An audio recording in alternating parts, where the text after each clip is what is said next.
Hi, I'm Duane, owner of DEKOR. Welcome to my home. We're actually sitting in what we call the DEKOR outhouse. It's a little building that we built to showcase some of our lights, and we're going to do some creative things out here. But we thought it would be a lot of fun if you would come and walk with me through my house and see how I've used some of the DEKOR products and controls. And hopefully you'll enjoy it. So this is the kitchen and how I lit it. So what I did is I put our next gen recessed lights into the cabinets.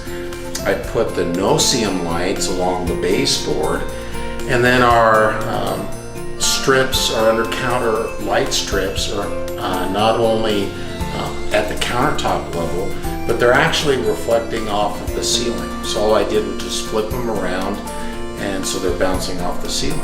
What's important when you light the inside of cabinets is that the shelves need to be glass. If they're wood, all you're going to do is light up the top shelf. That's it. You want the light to transcend through.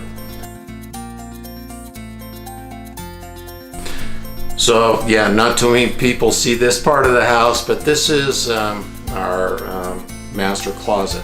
So when we bought the house, had wire racks in it. So I built these cabinets, and then I installed our no-seam strips again, just on the back side here, and then it's Wi-Fi controlled. Comes on about 7 o'clock, goes off about when bedtime for us, 10:30, and then we keep it again dimmed. So if we want to come in the morning and we don't want to turn on a bright light, we still have enough light on that we can do what we need to do.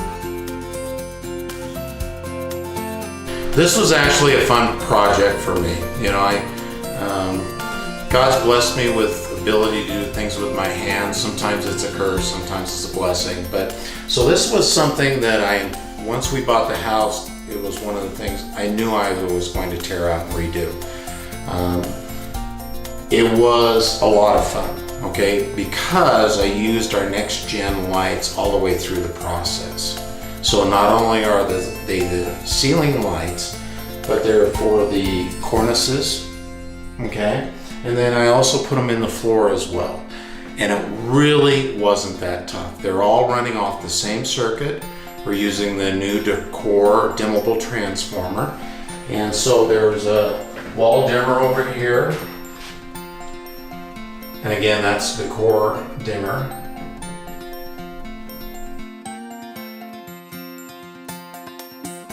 So these lights just came on. We missed it by about a minute. But anyway, these are our hardscape lights. And believe it or not, they're running at 16% brightness. Which right now we've got a little bit of daylight still going on. But you can see them not only on this small deck, but on the other deck, and then also the outbuilding as well. So now we're going to walk around. We can also see some of our landscape lights down here lighting up the aspens. So we've got about a half hour to play with this time, and we're going to show you probably there's about a 5-minute sweet spot. We'll hopefully show you what our landscape lights look like. So what I did on these aspens, I put our normal puck lights for uplighting, and they're running about 30%. But you know, you got taller trees out there, so we've got a new version coming out that's going to be available in about a week or so, and it is incredibly bright. Bright is not the word to describe it, maybe ultra bright. So it's really designed for the trees that are 30, 40, 50 feet in height that just want uplighting, and they're going to do a great job. Not all spotlights are created equal. Our spotlights, I can grab them at any time. They're cool to the touch. Anytime you've got a light fixture that's hot, it's wasted energy. This little sucker puts out a ton of light. This tree is approximately 80 feet tall. And we're going to show you some pictures here when it gets a little bit darker to show you how much light this puts out. It's a phenomenal unit. It's really the best one on the market, hands down. So thank you, Sosa, for she went through our motion controller, which is located over here, and she turned on our paver dots. Okay, they were installed in the stamped concrete. Easy installation. This is just our normal LED package, by the way, and again we're about 20% brightness, and so they're all on a circuit. So whether you're coming down the deck, there's a motion sensor that picks it up, movement, turns them on, or they're coming from the driveway over, it turns them on as well. So very easy to install. We used some PVC just because we're in concrete, and concrete has a chance to crack and it severs the wires very quickly. So everything we did is in plastic PVC. But the installation went really easy, and it's a great look.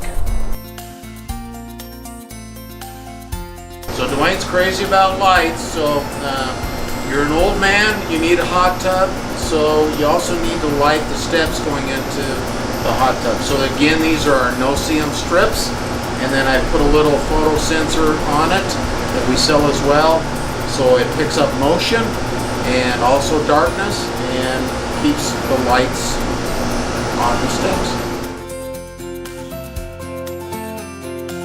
So one of the things I tried and do was be consistent in my lights. You know, we've got different sizes, different colors. I kept them all the same color and then also the same size. This is our little mini hardscape light. It's only a 3-inch strip, but it puts out a ton of light, and it's not obnoxious. So I used it not only on the front of the house, but on the deck as well for the lighting there, and around the perimeter walls as well. So everything is kind of tied together. These are our new pathway lights for 2018. It's a new design. I like it because it's got the polycarbonate dome down here, which has a nice glowing effect to it. Believe it or not, they're running at 30%. Puts out plenty of light. We're at dusk right now. I think it's a great, simple, compact design.